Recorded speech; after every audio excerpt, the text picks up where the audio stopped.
कि भोलि कसैलाई थाहा छैन।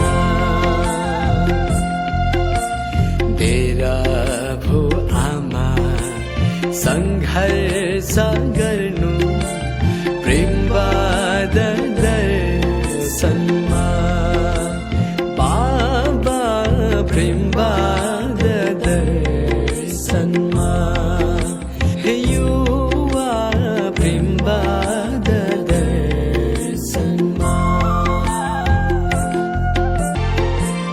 प्रेमवादको चाह संसार बचाउने, धरतीको आँसु पुछ्ने,